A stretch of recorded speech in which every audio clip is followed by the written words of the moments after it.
자, 오늘 함께 나눌 말씀의 제목은요, 세상의 관점과 영원한 관점입니다. 여러분, 오늘은 성령 강림 주일입니다. 예수님께서 약속하신 보혜사 성령께서 오순절 마가 다락방에 강림하신 날을 기념하는 주일이 오늘입니다. 제자들은 예전에 더 이상의 그 이전의 제자들이 아니었습니다. 두려움에 숨어 지냈던 그들은요, 성령을 받고 자리에서 일어나 거리로 나가서 담대히 복음을 전했습니다. 그들의 눈빛이 달라졌고요, 말이 달라졌고요, 삶의 방향이 달라졌습니다. 오늘 우리가 함께 나눌 이 사도행전 5장 33절에서 42절 말씀을 보면 성령 충만한 사도들이 복음을 전하다가 박해를 받고 매를 맞고도 예수 이름을 위하여 능욕받는 일에 합당한 자로 여김을 기뻐하며 돌아가는 장면이 나와요. 이 장면을 보면 놀라운 사실을 발견하게 됩니다. 그것은 뭐예요? 성령을 받은 사람은 세상이 감당할 수 없다는 것입니다. 억압하고 박해하고 협박에도 멈추지 않고요. 두려움 속에서도 기뻐하며 복음을 전하는 일을 결코 포기하지 않습니다. 왜냐하면 성령 하나님이 그들 안에 계시기 때문에 그렇습니다. 성령 충만한 제자들의 모습에서 오늘을 살아가는 우리에게 주시는 성령의 도전과 위로를 오늘 본문을 통해서 함께 발견할 수 있는 우리가 되기를 원합니다. 그림 한 장만 넘겨주세요. 여러분 매트릭스라는 영화 보신 적 있습니까? 즉 가상현실이죠. 매트릭스라는 뜻이. 가상현실이라는 영화를 보면 빨간 약 레드필과 파란 약 블루필을 보여줘요. 그러면서 네가 어떤 약을 선택할 것이냐라고 물어봅니다. 그 이야기하는 장면의 사진이 이겁니다. 현실을 직면할 것인지 아니면 안락한 거짓 속에 머물 것인지를 선택하는 것으로 파란 약을 먹으면 다시 매트릭스, 즉 가상현실 안으로 들어가 현실을 모른 채 익숙한 삶으로 아픔과 고통과 진실과 마주하지 않아도 되는 편안한 자기만의 세계에서 안주하고 영적 무지에 머무르게 되지만 라디필, 빨간 약을 먹으면 매트릭스의 실체를 알게 되어서 진짜 세상이 어떤 것인지 자신이 알고 있던 모든 것이 거짓이라는 사실에 직면하게 됩니다. 이걸 우리의 표현으로 빌리면, 다른 말로 표현하면 우리 예수 믿는 사람들의 표현을 빌리면 진리의 길, 십자가의 길, 마태복음 16장 24절의 말씀대로 누구든지 나를 따라오거든 자기를 부인하고 자기 십자가를 지고 나를 따를 것이라는 이 길을 가게 됩니다. 왜냐하면 그 중심에 바로 예수 그리스도 우리 주님이 계시기 때문에 그렇습니다. 성령 충만한 사도들이요. 복음을 전하다가 잡혔어요. 이들을 잡아둔 종교 지도자들의 반응이 어떤 반응인지 오늘 본문이 이렇게 시작하고 있습니다. 33절 다시 볼까요? 그들이 듣고 크게 노하여 사도들을 없이 하고자 할세. 뭐예요? 심히 분노했다. 그래서 사도들을 죽이려고 하였다. 보세요. 이단적인 가르침을 전한 것도 아니었고 예수 그리스도의 십자가와 부활만을 전했는데 이들이 화가 난 거예요. 격분한 거예요. 그 이유가 무엇일까요? 강팍한 마음 때문에. 마치 바로 왕과 같은 이 마음 때문에 화가 났습니다. 자기들은 의롭다고 여겨요. 그래서 회개할 것도 예수 그리스도의 십자가 보혈도 필요 없다고 여긴 이유 때문에 무엇보다도 이들 뒤에 마귀가 있어서 예수님의 일을 대적하고 싫어한 것입니다. 심히 분노하여 이 사도들을 죽이려고 한 이런 분위기 속에서 바리새인이요 율법 교사로 어릴 때부터 구약 성경 연구의 모든 시간과 에너지를 바친 율법 선생 가말리엘이 일어나서 이들의 그 왕성한 그 분위기가 험악한 이 상황을 컴다운 시켜요. 가라앉혀요. 그러면서 34절에서 35절에 이 말을 합니다. 바리새인 가말리엘은 율법 교사로 모든 백성에게 존경을 받는 자로 공회 중에 일어나 명하여 사도들을 잠깐 밖에 나가게 하고 그림이 그려지죠. 말하되 이스라엘 사람들아 너희가 이 사람들에게 대해서 어떻게 하는지 조심하라. 이 가말리엘은 원래 공회원이에요. 사내들인 공회원입니다. 그 회의에 같이 그 미팅에 같이 참석하고 있었어요. 근데 경황된 즉 막 그냥 화가 나 있는 이 격앙된 분위기를 진정시키고 조언을 남겼다 시작했다 그 얘기입니다. 근데 이 사람이 누구냐? 모든 백성에게 존경을 받는 사람이래요. 즉 자기 학파, 이 사람이 힐렐 학파거든요. 이 당시에 두 개 학파가 있었어요. 삼마이 학파와 힐렐 학파인데 삼마이 학파는 굉장히 보수적인 학파였고 이 힐렐 학파는 좀 진보적인 학파였어요. 이 진보적인 힐렐 학파의 대표 주자가 이 가말리엘이고 우리가 잘 아는 사도 바울의 선생이 바로 이 가말리엘입니다. 근데 자기 학파인 힐레 학파뿐만 아니라 사두개파, 즉 모두에게도 존경을 받은 그가 사도들에게 잠깐 밖에 나가 있어 하고 이어서 그가 이야기를 꺼내는데 어떤 이야기냐? 1세기 초반에 있었던 역사적인 사건을 이 사람이 끄집어내요. 그것이 바로 36절에서 37절 말씀이에요.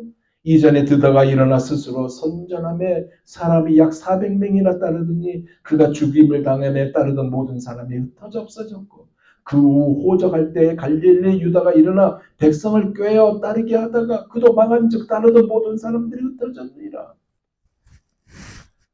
드다와 갈릴리 유다를 이야기해요. 드다는 뭐예요? 자기를 위대한 지도자, 즉 메시아로 자기를 선전했어요. 자처했던 인물이에요. 그래서 그를 따랐던 자들이 약 400명이나 있었는데 로마가 그를 죽여버렸거든요. 그래서 그 운동도 흩어졌다 그 이해하고 있어요.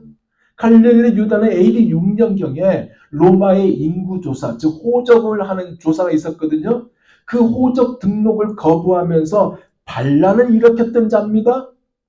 그도 로마가 죽여버렸어요. 그래서 그 운동도 사라졌다. 그래서 가말리엘 얘기는 뭐예요? 사람을 따르게 해서도 결국 죽고 흩어졌다. 그러니까 지금 한참 기사를 올리고 있는 이 예수운동, 이 예수운동도 괜히 사도들을 죽이면 자극하게 된다. 벌집을 괜히 쑤시는 꼴이 된다. 왜? 그렇게 어리석은 일을 하느냐? 그냥 가만 놔두면 되는데 왜 큰 문제로 만드냐? 그냥 두면 자연히 사그러질 것이다 라고 이 가멜렐이 이야기를 한 겁니다. 그러면서 38절에서 39절의 말을 이어서 해요. 들어보세요. 이제 내가 너에게 말하노니 이 사람들을 상관하지 말고 버려두라. 이 사상과 이 소액이 사람으로부터 났으면 무너질 것이요. 만일 하나님께로부터 났으면 너희가 그들을 무너뜨릴 수 없겠고 도리어 하나님을 대적하는 자가 될까 하노라니. 자, 무슨 얘기냐면요. 그냥 놔두면 된다. 이것이 사람에게서 난 것이면 무너진다. 그 얘기입니다. 그러나 하나님에게서 난 것이면 무너뜨릴 수 없다. 너희들이 하나님을 대적하는 그 엄청난 일에 직면하게 된다. 무서운 일이다라고 말하는 겁니다. 그러나 여러분 보세요. 이 사람의 말이 설득력이 있지만 그러나 맞지 않다는 이유가 뭐냐? 예수 그리스도는 죽으셨어요. 그랬어요. 그렇지만 부활하셨습니다. 안 그래요? 따르는 자들은 흩어지지 않고 오히려 전 세계에 확장되었다는 사실입니다. 자연스럽게 사그리지 않았어요. 하나님의 일은 본질적으로 다르다는 얘기예요. 아무리 가말리엘의 말이 굉장히 설득력 있고 합리적이고 이성적이라 적이라 할다 하더라도 하나님으로부터 나지 않고 지극히 인간적인 욕심에서 난 일이라고 해도 단시간에 망하지 않는다는 것은 현실이 보여주고 있기 때문에 이 가말리엘의 말은 100% 옳지 않다는 얘기입니다. 왜냐하면 예를 들어 봅시다. 악한 사람이 더 오래 살아요. 안 그래요? 우리는 악한 사람이 사라질 것 같은데 안 사라져요. 여러분 대한민국 보세요. 미스터 리가 아직도 이 감옥에 있어야 되는데 아직도 등장하지 않습니까? 모르겠어요. 왜 그런지. 몸에 안 좋다는 거 다 먹어도 그 사람들은 거의 90세 이상까지 살아요. 근데 우리는 지킬 건 다 지켰는데 너무나 짧게 살아요. 이 현실이에요. 나쁜 짓, 못된 짓 한 사람들, 남을 괴롭힌 사람들이 보면 부자가 되어 있어요. 착하게 살았는데 어려워지고요. 여러분 이단들 보세요. 망해야 될 거 아니에요? 근데 돈도 많고 신도들도 많고 망하지도 않는 것이 지금 현실입니다. 안 그래요? 가만히 내두면 없어지지 않는다는 이 가만히 알고 너무나 대조적이다는 이 얘기를 하고 있는 겁니다. 제가. 근데 이 가말리엘이 주장이 뭐냐? 드다와 갈릴리 유다와 예수님을 반란의 주동자나 핵심으로 취급하고 있는 거예요, 지금. 바꿔 말하면 세상의 관점으로 말을 하고 있다. 그 얘기입니다. 여러분, 세상의 관점에서 보면요. 예수나 사도들이나 다 실패한 것처럼 보입니다. 하지만 하나님은 영원을 기준으로 보시며 그분의 뜻과 영광은 순간적인 성공과 고난으로 판단이 되지 않기 때문에 차원이 달라요. 세상의 관점은요. 결과 중심이고 즉각적인 평가고 즉시 성공이고 힘이고 영향력이고 빽이고 생존을 기준으로 삼기에 사도들은 그들의 관점에 봤을 때 실패로 보일 수 있지만 하나님의 관점은요. 영원한 중심이고 목적이 중심이기 때문에 예수 그리스도를 따르는 십자가에 따르는 삶 이것이 하나님의 눈에는 최고의 영광이거든요. 그러기에 중요한 것은 뭐냐? 영원한 관점이에요. 즉 영원한 관점은 하나님의 관점입니다. 지금이 아니라 끝을 보고 판단하시기 때문에 순간이 아니라 전체 역사와 영원을 기준으로 말씀하시는 영원한 관점, 처음과 끝을 하시는 하나님의 관점이 중요한 것입니다. 그러기에 이사야서 44장 6절에 그랬잖아요. 나는 처음이며 나는 마지막이라 나 외에 다른 신이 없느니라. 이렇게 말씀하셨고요. 요한계시록 22장 13절에도요. 나는 알파와 오메가요 처음과 마지막이요 시작과 끝이라 그렇게 말씀하셨어요. 가말리엘이 그냥 놔두어서 망하면 사람들에게서 비롯된 것이고 성공하면 하나님에게서 비롯된 것이라고 하니까 오늘 본문에 보세요. 가말리엘의 말을 들어요. 그래서 이들이 어떻게 해요? 40절로 마무리합니다. 그것이 뭐였어요? 채찍질입니다. 채찍질. 그들이 옳게 여겨 사도들을 불러들어 채찍질하며 예수 이름으로 말하는 것을 금하고 노으니 가말리엘의 조언에 말에 공감하고 받아들이면서 율법에 기록된 형벌 40대에서 하나만 제한 39대의 채찍질을 사도들에게 가한 것으로 때린 것으로 마무리하고 있습니다. 여러분 오늘 본문 간단하게 채찍질이라고 이렇게 표현되어 있죠. 그 채찍질은 간단한 채찍질이 아니에요. 그 채찍질 끝에 뭐가 있는지 아세요? 쇠 조각이나 아니면 동물뼈나 가시 같은 게 있습니다. 그래서 한번 때리면요, 살점이 뚝뚝 떨어져요. 예수님이 그 채찍질을 맞았거든요. 이들도 똑같이 채찍질을 그렇게 했어요. 살점이 떨어지면서 피가 쏟아져 나올 거 아니에요. 이거를 39대나 39대나 때리고 놔줬으니 제대로 걸을 수나 있겠어요? 누가 부축해서 나갔겠죠. 등이 다 찢어서 피가 철저 흐르는 상황인데도 41절 보세요. 사도들이 기뻐했어요. 사도들은 그 이름을 위하여 능력받는 일에 합당한 자로 여기심을 기뻐하면서 공의 앞을 떠나니라. 저는 말씀을 준비하면서 나도 과연 이럴 수 있을까라는 나 자신에게 질문을 던져봤습니다. 저는 절대로 못할 것 같아요.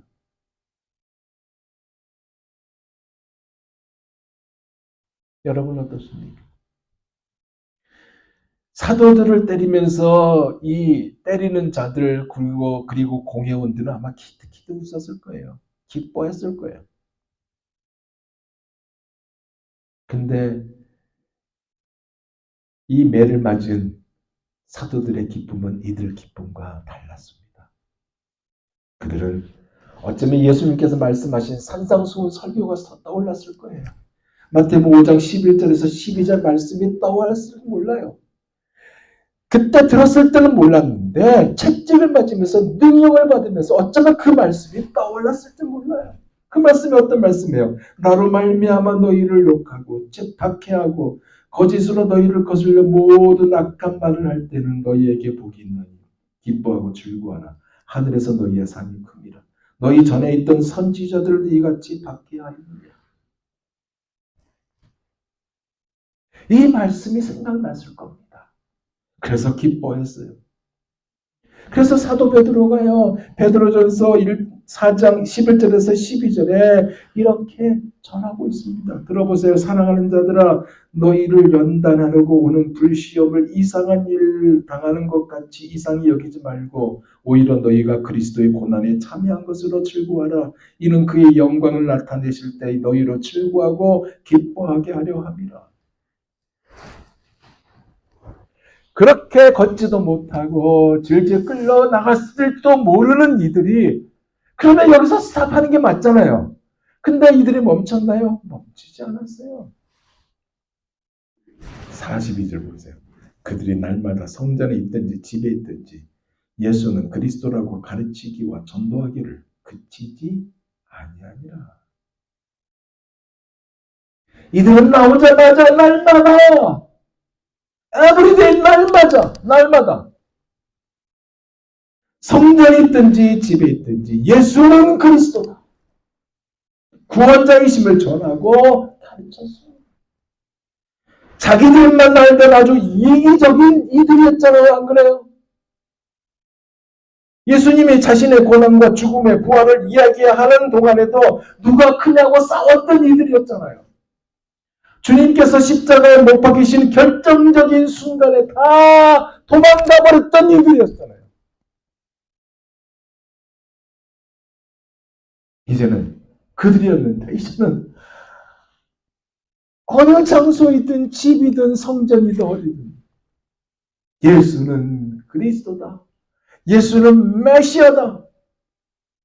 선포하며 간증을 힘썼다는 사실입니다. 원문에는 예수는 그 그리스도다 그랬습니다. 원문에는 그 그리스도.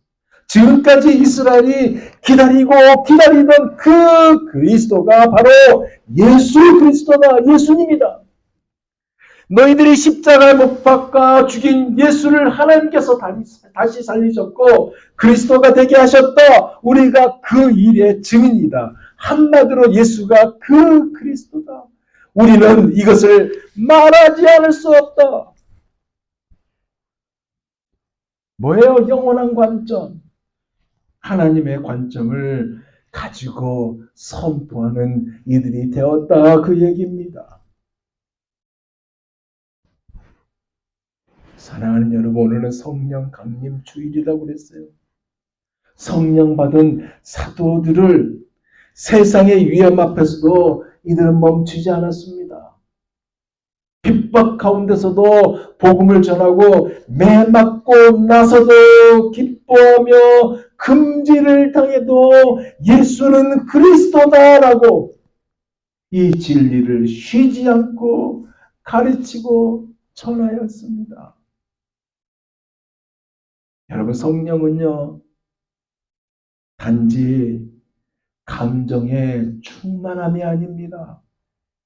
성령은 우리 안에 진리와 용기를 불어넣고요, 고난 중에서도 하나님을 바라보는 눈을 열어주시고요, 복음을 전하는 사명을 결코 멈출 수 없게 하십니다. 그래서 이 성령 강림 주일에 우리가 다시 붙들어야 할 고백이 있다면, 나는 성령 받은 자로 이 시대 속에 복음의 증인으로 살겠습니다. 이것입니다. 세상이 아무리 조롱하고요, 우리를 작게 보아도 하나님은 우리를 영광스럽게 여기시며 성령으로 우리를 사용하실 것입니다.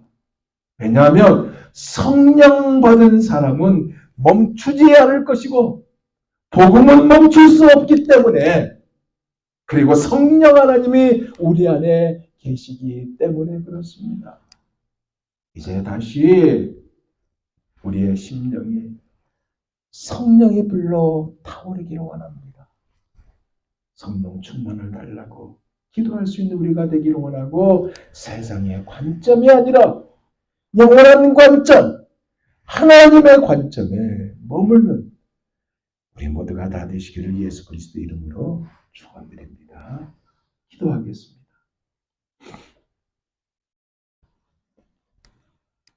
하나님,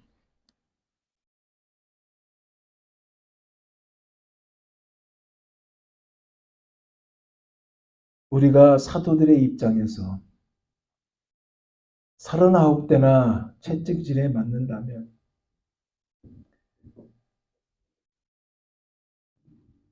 우리도 기뻐할 수 있을는지, 예수의 옛자도 꺼내지 않고 예수를 버리는 우리가 되지 않을는지, 주님, 우리의 자신을 돌아보면서 우리도 사도들처럼 어디 있든지 예수는 그리스도다라고 전할 수 있는 우리가 되게 하여 주옵시고, 우리 안에 내주하신 성령으로 인하여 성령 충만한 자로서의 삶을 살아가는 우리가 될 뿐만 아니라 예수님 때문에 기뻐하고 고난받기를 기뻐하고, 그러한 자로서의 빛과 소금의 역할을 감당하며 그리스도의 계절을 앞당길 수 있는 이번 한 주간이 다 되는 우리의 삶이 되게 하여 주옵소서. 이러한 것을 가슴에 안고 오늘 예배당을 나가는 우리가 되게 하여 주옵시고, 다음 주를 만났을 때 주께서 역사하심을 서로 자랑하고 찬양하는 우리 모두가 되게 하여 주옵소서. 예수님 이름으로 기도하옵나이다. 아멘.